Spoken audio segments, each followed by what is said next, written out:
आपने कोई बात सोची, वो बात हो गई, तो आपको बोला देखा, ये नहीं सोचते कि ये अल्लाह की तरफ से एक करम नवाजी है कि अगर मैंने ये बात सोची वो काम हो गया तो अल्लाह की मेहरबानी है। नहीं बोला कि जिन्नात का मसला है, मौकलात का मसला है। जिन अलग चीज़ है, मौकलात अलग चीज़ होती है, जादू अलग चीज़ होती है। इनको मिक्स करके खिचड़ी बना जो लोग यहाँ अपने मुफाद की खातिर जिन्नात मौकलात से काम लेते हैं, उनका अंजाम बेहानक है। एक फैमिली आई, बंदे आए तो उन्होंने बोला यार कि हमारी बच्ची है, मगरिब टाइम में उसने सदाबहार के पौधे से फूल तोड़ा। उसके बाद हमारी बच्ची सेंस में हरकतें अजीब व गरीब करती है, बेइज्जती अलग है, तकलीफ अलग है। मैंने पूछा हुआ क्या है? बोला कि एक एक वक्त में जो है ना 15-15, 16-16 डबल रोटी 50-50 अंडे खा रही है। वो बातें मर्दों की आवाज़ में निकाल रही है, आवाज़ें वो करती हैं, वो गाली भी दे रही है सब।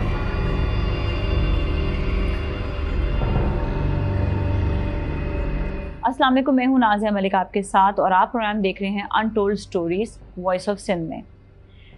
ये एक ऐसा प्रोग्राम है जिसमें हम आपको बताते हैं बहुत सारी मुख्तलिफ कहानियाँ, लेकिन आज हम जिस टॉपिक पर बात करने वाले हैं वह है कुछ पैरानॉर्मल एक्टिविटीज़ या फिर कभी कभार ऐसी सुपर नेचुरल बातें हो जाती हैं जिससे लोग शक करने लगते हैं कि शायद कहीं पर किसी ने कोई जादू कर दिया है या फिर जिन्नात का साया है। इन सब बातों के लिए आपको ये बताएं कि रूहानी इलाज भी होते हैं और इसके लिए कौन से ही इलाज कर सकता है ये भी जानना बहुत ज़रूरी है। आज हमारे साथ जो मेहमान मौजूद हैं ये ख़ुद भी रूहानी मुआलिज हैं और हमें बताएंगे कि आखिर एक जादू टोने में या जिन्नात में, किसी को जिन्नात का साया होता है तो इनमें फ़र्क क्या है। हम बात करेंगे हाजी अखुंज़ादा दीन मोहम्मद साहब से। अस्सलाम वालेकुम जी। वालेकुम अस्सलाम रहमतुल्लाह। बहुत बहुत शुक्रिया आपका शो में तशरीफ़ लाने का। जज़ाकल्लाह। लोगों का एक ही सवाल होता है कि शायद मुझ पर जादू टोना हो गया है, मुझ पर किसी ने असरात जो है वो भेज दिए हैं। क्या फ़र्क है कि किसी पर अगर जादू होता है या किसी पर जिन्नात का साया होता है? नाज़िम जज़ाकल्लाह, बहुत शुक्रिया। बिस्मिल्लाह अल्हम्दुलिल्लाह, अल्लाह कर मुश्किल नहीं, कायनात मुश्किल नहीं है। आपका सवाल बड़े काम का, मैं जवाब भी ऐसा दूंगा जो वो भी काम का हो। ठीक है, 100 में से 90% झूठ और वहम होता है। अच्छा, 1% कुछ होता है, लेकिन उसकी मैं डिटेल आपको दे देता हूँ। अगर जितनी भी लोगों की आप राय ले लें तो सबकी राय आपको यही मिलेगी कि आप पे जादू की बंदिश की है। जब आप लोग मेरे पास आते हैं तो आके पहले सवाल आपका यही होता है कि आप पे, हमने 100 बंदों से पूछा, 100 बंदों ने बोला कि आप पे जादू की बंदिश की, ये हो गया वो हो गया। वो 100 के 100 ने बताया, एक ही बात बताई।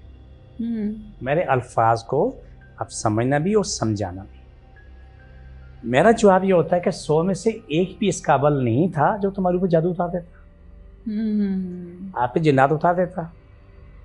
सारे ही नालायक थे।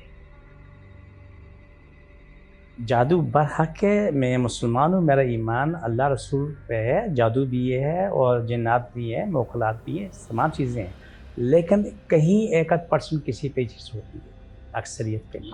हर एक पर नहीं होता। नहीं, झूठ होता है। तो ये वहम क्यों हो जाता है? ये वहम का इलाज नहीं, कोई इलाज वहम का इलाज पैदा नहीं होगा और क़यामत तक भी नहीं होगा। मैं तुम्हें इसकी तफसील दे देता हूँ ताकि आप देखने वालों को, सुनने वालों को बात समझ में आ जाए। आपने कोई बात सोची, वो बात हो गई, तो आपको बोला देखा, मैं ये सोचा था ये काम हो गया। ये नहीं सोचते कि ये अल्लाह की तरफ से एक करम नवाजी है कि अगर मैंने ये बात सोची वो काम हो गया तो अल्लाह की मेहरबानी है। नहीं बोला कि जिन्नात का मसला है, मौकलात का मसला है। जिन अलग चीज़ है, मौकलात अलग चीज़ होती है, जादू अलग चीज़ होती है। इनको मिक्स करके खिचड़ी बना दी। नाज़िया, अगर किसी के पास ताकत है, मैं अपनी बात कर रहा हूँ, मेरे पास आज तक लाखों लोगों का इलाज हुआ। कोई एक शख्स पे आके मुझे ये नहीं कह सकता कि मैंने उसको बोला आपके जादू की बंदिश की हो, कोई नहीं कह सकता। आप कभी बताते नहीं है कि क्या है। मेरा क्या मानना है कि अगर तुम्हारे पास ताकत है, तुम्हारे पास इल्म है, उस मसले का हल निकाल दो, बस काम थी सी। अगर आपको वहम है कि आपके वो जादू किया है, नाज़िम मलिक कहती है मेरे ऊपर जादू किया, मसाल दे रहा हूँ। मैं बोलूँगा कुरान पाक सूरह बनी इसराइल आयत नंबर 80 से 81 इबारत ये है, बिस्मिल्लाहिर्रहमानिर्रहीम वकुल जाकुल हक को जाकल बात को इन्नल बादला काना ज़हूका। हर नमाज के बाद 133 से पढ़ के पानी भूखे पिए, दुआ मांगे। दो काम नहीं कर सकते, दोनों हराम है, ना बुरा बोल सकती हो ना बदुआ दे सकते। जिसने ये हरकत की तो वो उसके गले में फांसी का फंदा पड़ेगा, कोई डॉक्टर निकाल नहीं सकता, सिर्फ कब्र का अगर नाम। ये आयत साथ में पढ़ रहे हैं ये पढ़ने के बाद 10,000 काम ले लो, जिन जादू है, मौखलात हैं, रुकावट है, रोजी में तंगी है, रिश्ता करने में परेशानी है, बंदिश है, लेकिन बद्दुआ नहीं देनी, बददुआ नहीं देनी और बुरा नहीं बोलना। और बुरा नहीं बोलना। इसके साथ सूरह मुल्क एक दफ़ा पढ़ लें, पढ़ के दुआ करें। आपके सामने मेरा परवरदिगार आलम यूं रास्ते खोल दे, बस बुरा नहीं बोलना बददुआ और नहीं। बद्दुआ नहीं ठीक है? देनी, ठीक ना है। आपके ऊपर जिन्नात रहेगा, ना आप पे मुकलात रहेंगे, ना आप पे जादू रहेगा। मज़े की बात करो, कोई शख्स कहता है मैं चैलेंज करता है मैं जादू करता हूँ, वो जादूगर बैठा तो जादू करता रहे, ये सामने उसके बैठ के याद पढ़ना शुरू कर दे, पढ़ना कंटिन्यू कर पढ़े। बिस्मिल्लाहिर्रहमानिर्रहीम कुल जाकुल हकुल जाकल बात मिनल बात काना जुगा कुल जाकुल हकुल जाकल बात मिनल बात काना जुगा पढ़ के तो दुआ मांगता रहे, ये चारों तरफ फूकता रहे। आप उस जादूगर हशर वो देखेंगे वो उठ के घर जाने के काबिल नहीं होगा, चाहे वो जिस कौम से भी है, जिस मज़हब से भी है, वो उठ के जा नहीं सके। मेरा ये यकीन है कि मैंने ये ज़िंदगी में 45 साल में ये चीज़ मैंने बार बार देखी। आप किसी के साथ जन्नत का मसला, उससे पढ़ के दुआ मांगे, वो उसे छोड़ देंगे। अगर कोई जिन्नात रहते हो अगर रहते हैं, अगर ऐसा नहीं है, अगवैम है, तो यही कलाम इलाही पढ़ के दुआ मांगो, पानी फूके, पूरे घर में छींटे मारो। लेकिन सुबह फजर की नमाज के बाद से लेके मगरिब से आधे घंटे पहले तक उससे बात मारना मना है। सुबह सवेरे, सुबह से दिन पूरा दिन फिर मगरिब। लेकिन अगर मगरिब के बाद मारोगे तो नाजायज़ हो जाएगा, क्योंकि जो चीज़ें मखलूक़ें आती हैं वो आके अपने ठिकाने पहुँचती हैं कि वहाँ मारोगे उन्हें शदीद तकलीफ पहुँचेगी, क्योंकि वो आ चुकी है, तो वो आ चुकी है। लेकिन आप पहले मारते हो तो वो आप तो चली जाती है, नहीं रास्ता बंद हो जाता है। आप देखें नहीं सुबह वो कहाँ जाते हैं, कहीं जाते हैं सुबह जाते हैं, रात को फिर आ जाते हैं। अच्छा, मतलब सुबह वो कहीं निकल गए ना, निकलते हैं, आपने फूंक मार दी, अब वो वापस नहीं, आपके घर में दाखिला बंद हो जाएगा, फिर वो कोई और ठिकाना ले वो ठिकाना में छुट्टी मिसाल दूं। इनका कोई सामान भी होता है, चीज, इनके कपड़े उपड़े भी होते हैं? नहीं देखें, बात सुने, इनका मामला कुछ और होता है कि देखें आपके घर में आप शिकायत करती मेरे घर में सामान जल्दी खत्म होता है, आप कहती मेरे पर्स में से पैसे भी गायब हो जाते हैं। यहाँ पर ये चीज़ मुमकिन है, घर में अगर चोरी करने वाला इंसान अगर नहीं है, चोरी करने वाला इंसान अगर नहीं है, तो फिर ये मखलूक तो निकालती है, सब कुछ। और बाज़ दफ़ा नहीं भी निकालते। नहीं जरूरी नहीं कि हाथ दफाने के, किसी जगह पे ये काम होता है। अपना इनका कोई सामान नहीं होता, एक अपना ठिकाना क्या है, यहाँ कभी वहाँ कभी वन को ठिकाना नहीं है। देखें, तो आपने जब, मैं इसलिए पूछ रही हूँ कि जब ब्लॉक कर दिया तो इनका अपना कोई फर्नीचर नहीं, कुछ भी नहीं, बिल्कुल नहीं, कहीं पर भी कुछ भी नहीं है, ये दूसरों के माल पे पलते हैं। अच्छा, माल मुफ्त और दिले मेरे दूसरों के माल पे। अक्सर इसका रास्ता ये, अगर आपके पास आपका खाना रखा हुआ है वो ख़त्म हो जाता है, आप 3 दफ़ा सूरह इखलास पढ़ें, 3 दफ़ा सूरह नास पढ़ के उसमें फूंक दें, वो खा लें। पैसों के पर्स पे पढ़ के फूंक दें और ऐश करें। जो घर का सामान आता है राशन, उस पढ़ के फूकें, तो उसके बाद देखें बरकत कितनी होती है। क्या पढ़ना है? सूरह इखलास, सूरह नास 3 दफ़ा। ठीक है। मैंने आपने जो सवाल किया, मगर आप मुझे इजाज़त दें तो मैं तुमसे एक छोटी सी बात कहना चाहता हूँ। जी। हमारे जानने वाले, ये तमाम सुनने वालों को शायद बात समझ में आ जाएगी, हमारे पड़ोस में शादी होकर कश्मीर से फैमिली आई। वो शख्स किसी कंपनी में काम कर रहा था, पैसे के एतबार से ड्राइवर। तो इत्तेफाक की बात है कि घर में से सालन जलने की बदबू आई, तो मेरी बड़ी बहन नई हमारे घर पे आके पी थी, तो मालूम है बदबू आ रही है, तो एक बच्चे को चढ़ाया, देखे अंदर से बाजा खोला तो मालूम है कि वो जो चूल्हा था मोमबत्तियाँ वाला, इसके अंदर बत्ती लगी होती थी, मट्टी के तेल के चूल्हा, उस पर खाना रखा, खाना जल गया। लेकिन घर की जो खातून थी वो चारपाई के नीचे बिल्कुल ऐसे फोल्ड पड़ी, ऐसे फुटबॉल है पूरी, ये सर और एड़ी उनकी उसकी बराबर ऐसे बच्चे की तरह बिल्कुल। बुलाया, उसको दान किया, तो अपनी ज़िंदगी में आया, तब कौन है, कहाँ से? मैंने कहा जी आपके पड़ोस से हैं और ये सालन जलने की बू थी, तो उसी वजह से ये हुआ। मैं आपको जन्नत और दूसरी चीज़ों में फ़र्क बताना चाहता हूँ। वो यहाँ से शिफ्ट होकर कहीं और चले गए, जहाँ उसकी जॉब थी वहाँ पर जो उनको क्वार्टर मिला होता है, वहाँ रहने लगे। तो पहली बच्ची पैदा हुई, दूसरी हुई, तीसरी बच्ची पैदा हुई, वो बच्ची गुम हो गई। आप ये बात क्योंकि जाके थाने में रिपोर्ट की जाए तो मालूम हुआ कि घर में किसी कोने में रोने की आवाज़, जाके देखा तो उस पर बच्ची को पूरा जेवर पहनाए हुए, कीमती कपड़े पहनाए हुए देखे तो सब पर परेशान हुए। जेवर उतारा रखा, फिर उसको कपड़े पर जो थे जो है। अब ये रोज़ की रूटीन होगी, कभी छत पे मिल रही, कभी कहाँ। उसके साथ ये आलम हो गया कि उन्होंने जब यही हरकतें हुई तो उनको दौलत से माला माल किया। उस बच्ची के नाम पे कहीं भी पर्ची डाल दो, प्लाट निकल के आ जाएगा। लकी की मट्टी में डाला तो गाड़ी निकल के आ जाती है, मोटरसाइकिल डालो तो लकी में वो निकल के आ जाएगी। हमारी आंखों देखा वाक़। अब बच्ची साल 1.5 साल की हो गई। अब एक दिन उसके अपने छोर से कहा, भाई ये इतना सोना भर चुका है, क्या पता नहीं पीतल है या सोना, पता नहीं।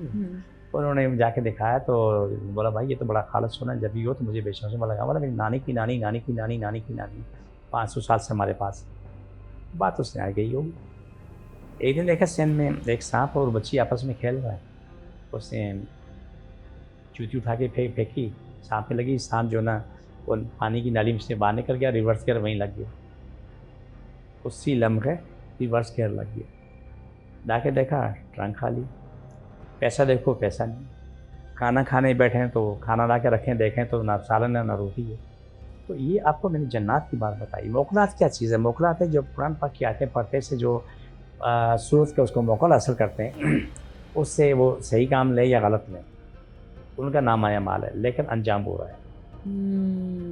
आप अगर कुरान की आयतें पढ़ के उससे फ़ायदा उठाएं तो वो आप फ़ायदे में। लेकिन जब अगर ये नहीं करेंगे, मोकलात से आप काम लेंगे या जन्नत से, यहाँ तो फ़ायदा उठाएंगे, तो दौलत भी कमा लेंगे, दौलत के ढेर भी लगा लेंगे, लेकिन बाद में नुकसान। लेकिन यहाँ जाने के बाद भी बर्बादी है या उसके पीछे खानदान की भी बर्बादी। सवाल है मेरा, बाज क्या होता है जाने अनजाने में ख़वातीन हो गई, हजरात हो गए, वो किसी मकसद को पाने के लिए किताबों में लिखा हुआ होता है और उसको वजीफ़ा पढ़ना शुरू कर देते हैं। 40-40 दिन पढ़ें इसको आपने 300 मरतबा आपने 3 महीने तक पढ़ना है।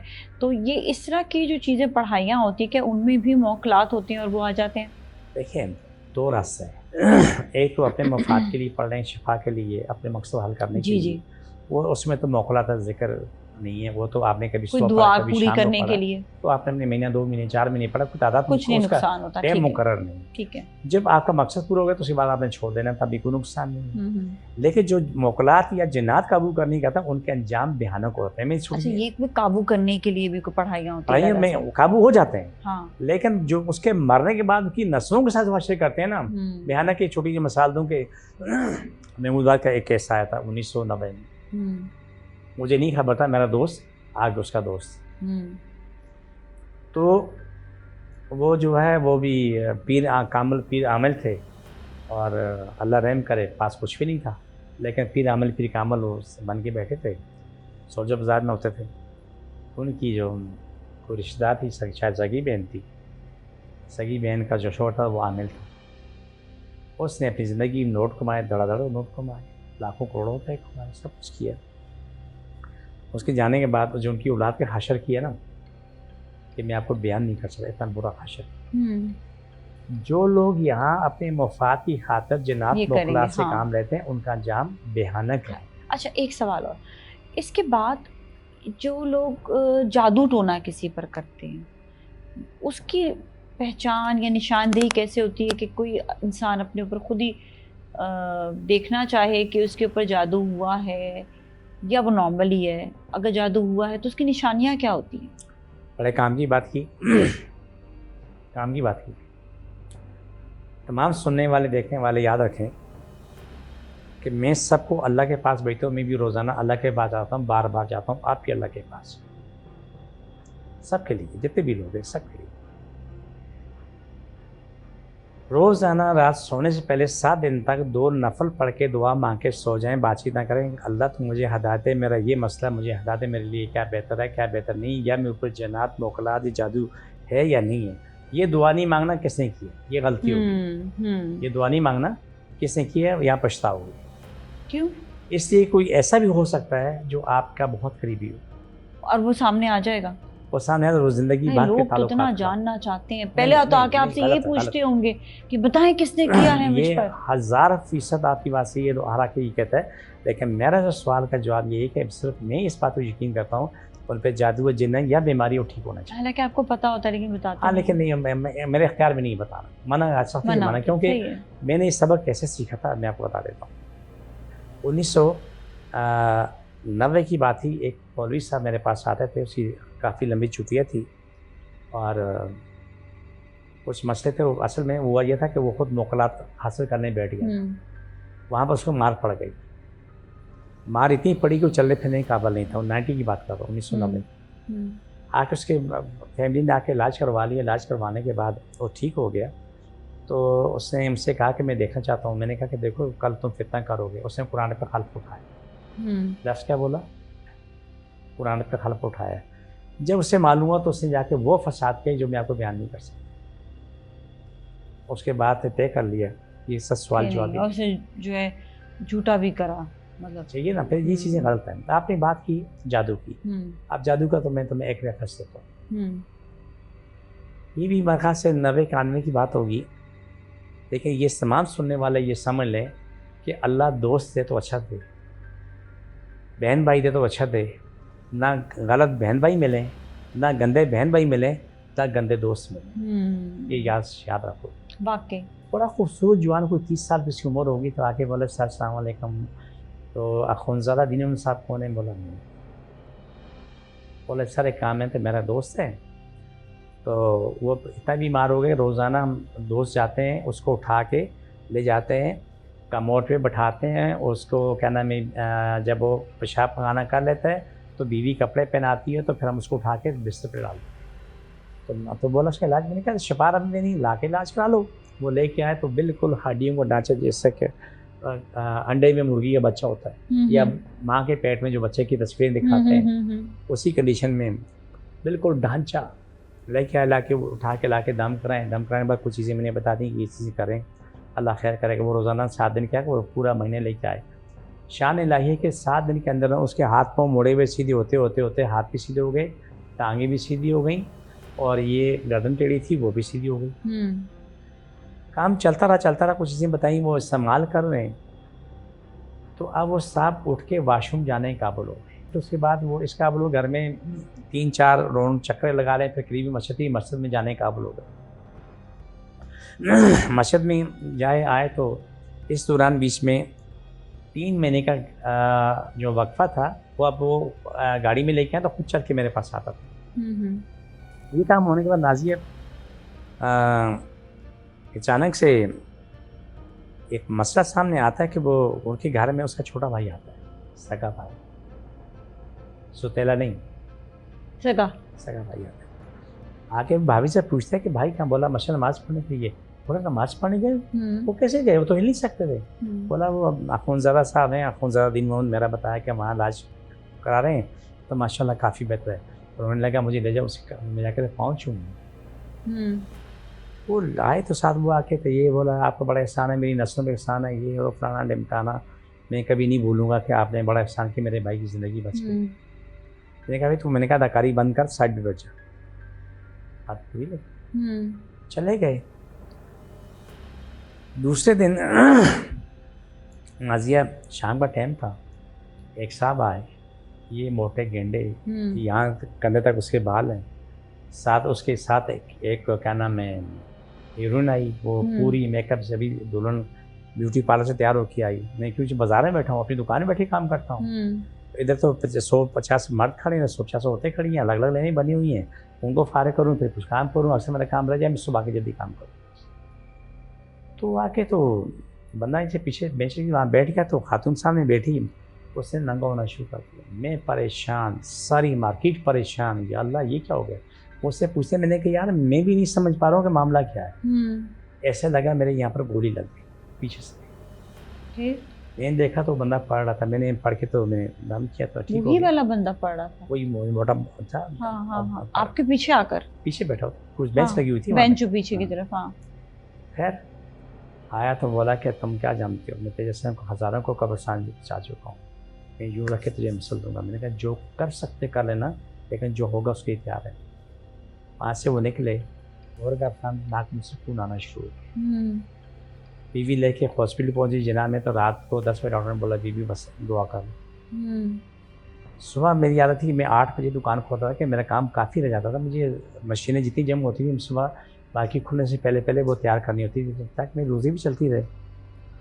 अभी दुकान खोली कि आधे घंटों के खातून आई बुरकी में के निकला रैन करें, बोला कि कुरान की सत्य मेरे शौक ज़िंदगी में चाला मैंने कहा बीवी कुरान छोड़ो, मसला क्या बता दो।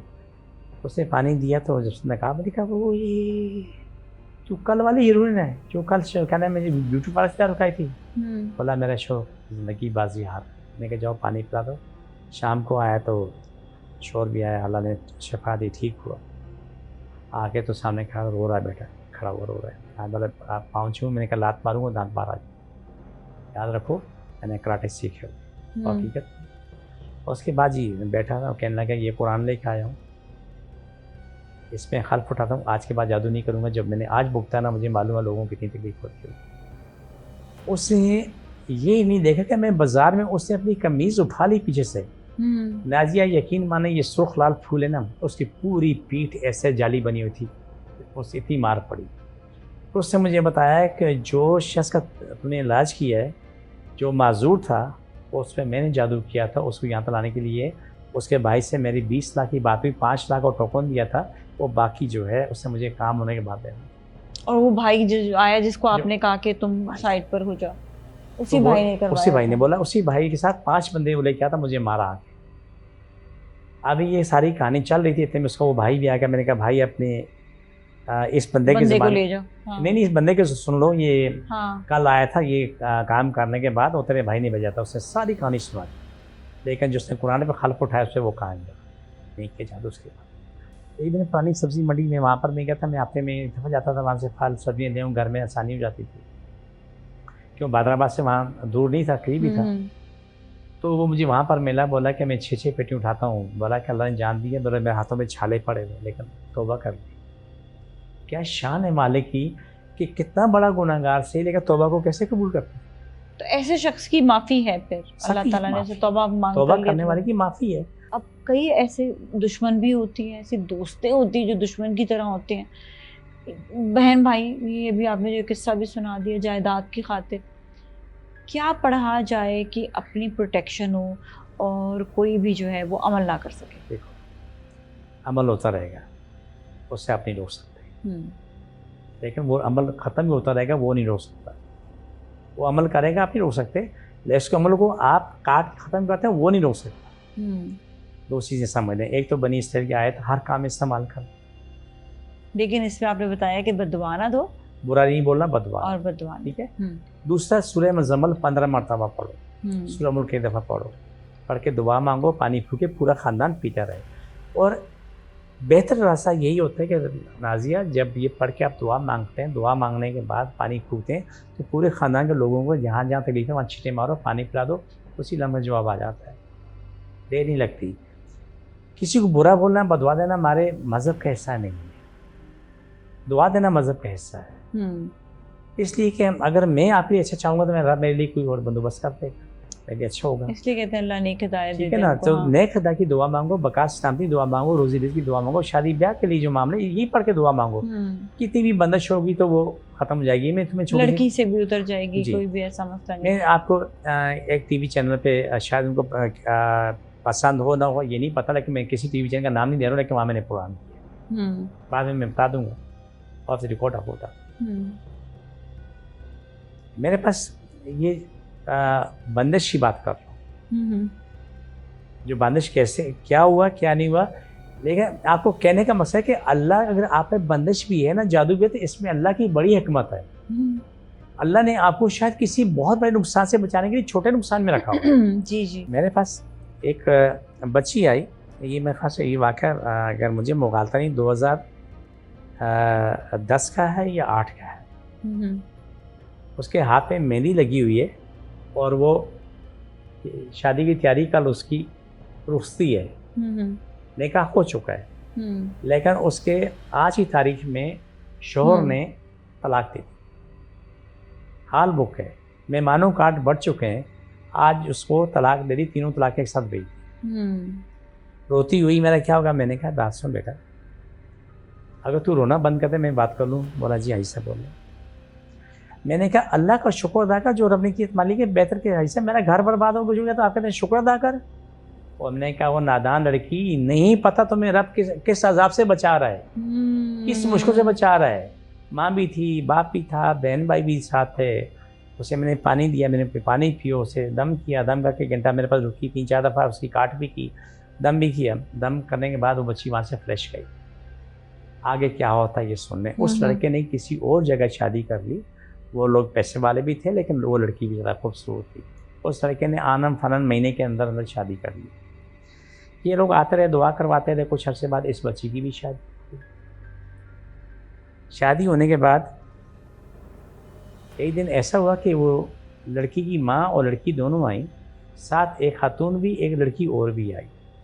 बोला सर ये मेरी खाला और खालाजाद बहन है मेरी, तो ये इनकी भी शादी नहीं हो रही, तो माशाल्लाह पढ़ी लिखी भी है, खूबसूरत भी है, बहुत जरूरत वाले भी हैं, लेकिन शादी का मामला नहीं बन पा रहा है। दुआ करती, मेरे से पूछा बीबी, मैंने पहली वाले से तलाक हुई थी ना, उसको मैंने बाहर भेज दिया। मैंने कहा तुम लोग जा बाहर बैठो, वहाँ बैठी। मैंने कहा आपसे कोई ख़ता ऐसी तो नहीं जो आपके गले में पड़ी? उसने तो देखा तो इशारा किया। मैंने कहा जो आपकी भांजी, इसकी बर्बादी में तुम्हारा कितना हाथ है? बोला 100%। अपनी भांजी को तलाक दिलाने में मेरा किरदार है। क्यों? कि मुझे खलश थी कि मेरी बेटी पढ़ी लिखी भी है, खूबसूरत भी है, अरबपति भी है, तो इसका रिश्ता नहीं हो रहा, उसी क्यों हो रहा है? मैंने कहा हसद। मैंने कहा याद रखो, रब गवाह है, अल्लाह वहदहू ला शरीक गवाह है, उसके लिए रब ने ये बेहतर किया, बुरा नहीं किया। आप किसी बात कर रहे हैं? उसका घर जोड़ उजाड़ दिया, तो आपने कहा कि अपनी बेटी की भी खैर बनाओ, कल से ये ना हो। बोला अच्छा बचने का तरीका, मैंने उनसे माफ़ी मांग लूँगा। वाजी मैंने कहा इससे अपनी बहन से सवाल जवाब नहीं करना, ये माफ़ी मांगे तो माफ़ कर दो। माफ़ी, उससे माफ़ी मांगी। मैंने कहा कुछ सवाल जब नहीं कि माफ़ी हो गई। कुछ दिन के बाद मालूम हुआ, इस दौरान जो है कुछ 2-3 साल के बाद मालूम ये हुआ कि जिस बंदे से इस लड़की की शादी होने वाली थी, तलाक देने वाले बंदे को कैंसर हो गया। 2 बच्चों का बाप है, 2 बच्चों का बाप। तो उसमें उसकी खैर ही होगी एक तरह से। और कैंसर के मर्ज में वो उसका इंतकाल हो गया। अब उसकी जो बीवी है वो बेवा है, और ये जो लड़की है इसका शौहर अपने साथ खुशबाश है, इनको भी रब ने 2 बच्चे दे दिए। तो बाज़ दफ़ा ऐसी चीज़ें हो जाती है जिससे अपनी ज़िंदगी में खुशहाल है, लेकिन वो अपनी ज़िंदगी में वो बहुत तकलीफ है। अच्छा ये बताइएगा कि ख़वातीन को जो है जिस तरह कहीं जाते हैं तो उनको खुशबू लगा कर जाना, या वो बाल खोल कर कहीं जा रहे हो तो कहते हैं कि ऐसे नहीं जाना चाहिए, कोई जिन्नात जो हैं वो मगरिब के टाइम पे स्पेशली मना कर रहे होते हैं, तो इस तरह नहीं जाना चाहिए, खुला सर नहीं छोड़ कर जाना चाहिए। नाज़िया तुम्हारी बात बड़े काम की है और बात सच्ची है, बात गलत नहीं है। सबसे पहली बात तो तमाम सुनने वाले देख लें कि जब आप पार्कों में जाते हैं, दिन का मसला अलग है, लेकिन असर के बाद मगरिब के टाइम में जो बच्चे खेलते कूदते हैं, बच्चे फूल तोड़ लेते हैं, इवन बच्चे फूल तोड़ते हैं, उनको हमेशा अपने पास रखो, या मगरिब टाइम पे ना जाओ, या माँ बाप के पास रहे बच्चा, या दिन में जाओ या मगरिब के बाद जाओ। माँ बाप बच्चों को अपने पास रखें। जब बाल खुले भी होंगे, जब जाते हैं खुशबू लगा जाए, उनके ऊपर 10 चीज़ें आती हैं, क्या हज़ार आती हैं। उस पर चुड़ैलें भी आती हैं, और क्या नाम है, जिन्नात आते हैं, औरतें भी आती हैं, मर्द भी आते हैं। प्रोटेक्शन नहीं है कि परफ्यूम लगा के कोई तो प्रोटेक्शन नहीं। एक ही चीज़ है जो आप कुरान पाक आपको क्या नाम है आपको सेफ्टी देता है, वो कुरान पाक है। ठीक है, जब आप घर से निकलने से पहले आयतुल कुर्सी पढ़ लें, और क्या नाम है सूरह मुज़म्मिल पढ़ के आप अपने आयतुल कुर्सी का तो मैंने बहुत सुना है कि आप उसे बिल्कुल आसार बांध सकते हैं। ये रास्ता गलत है, जो बाल खुले जाना, ये दूसरी चीज़ें पसंद करती हैं। आप जो औरतें जाती हैं तो ये नहीं कि आप लोगों को मर्द पसंद करते हैं, ऐसा नहीं है। वो मखलूक जो तुम्हें नज़र नहीं आ रही वो भी तो आपको पसंद करती है। वो जब आपको चिपक जाएं तो अंजाम बहुत बुरा होता है। अच्छा, यहाँ पर ये भी कहते हैं कि पाकी का बहुत ख्याल रखना चाहिए, नापाकी में नहीं रहना चाहिए, वरना नापाकी में कोई भी नापाक चीज़ भी आ सकती है। इसमें 2 राय नहीं। पहला काम तो अब नापाकी की बात की है, दूसरा मैं आपको एक आपके प्रोग्राम के तवसत से एक बात बताना चाह रहा हूँ। जब कभी भी रास्ते में जाओ, आपके रास्ते में गंदगी पड़ी है, उसके ऊपर से मत जाओ, साइड से तो निकल जाओ। ऊपर से बहुत सारे गंदे लोग होते हैं जो दूसरों का उतारा करके रास्ते में फेंकते हैं, जो उसके ऊपर से गुजरता है या उसके साथ लगता था, वो चीज़ें उसके साथ चली जाती, उसकी ज़िंदगी बर्बाद करती। इससे हमेशा बचो। आप कुछ भी करें, लेकिन तुम्हारी बका शांति हो, मेरी हर इंसान की बका शांति सिर्फ कुरान में, इसके अलावा कोई और चीज़ नहीं।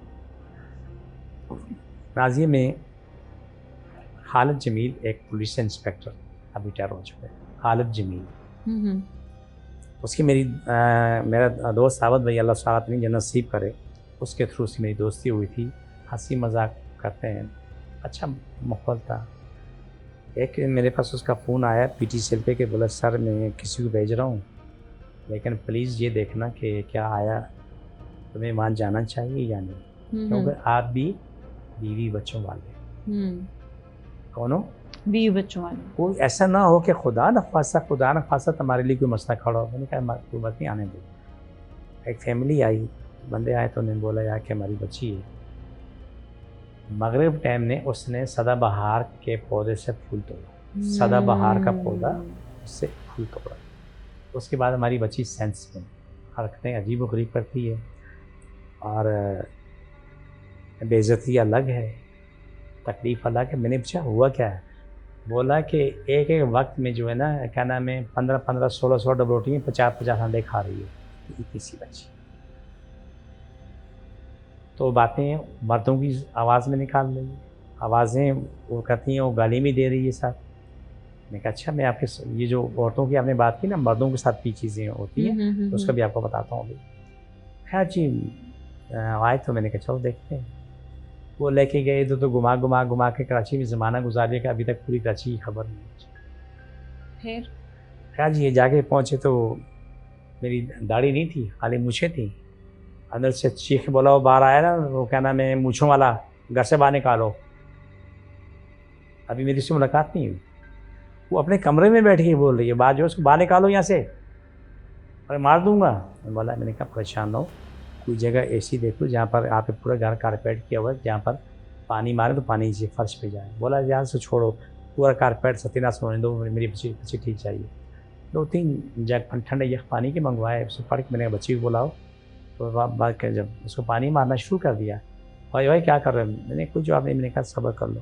चंद सेकंड के बाद उसने बोला हाँ मैं जा रहा हूँ। मैंने कहा नहीं, पहले बताओ कि तुम आए क्यों, कौन? उसने बोला कि मेरे बच्चे बैठे हुए थे, इसने मेरे बच्चों के ऊपर पैर रखा और फूल तोड़ा, मेरे बच्चे को तकलीफ पहुँची, तब मैं इसके साथ मैं आया हूँ, मैं छोड़ूंगा नहीं। मैंने कहा अच्छा। मैंने कहा फिर देखन जान का था। तो उसके बाद थोड़ी देर बाद जान छूट गई तो बच्ची ने जब होश में आई तो माँ बोला कि अम्मी मुझे भूख लगी, दे दो। बोला अभी तो खाया खाना। मैंने कहा दीदी ऐसा ना करो, खाना दो।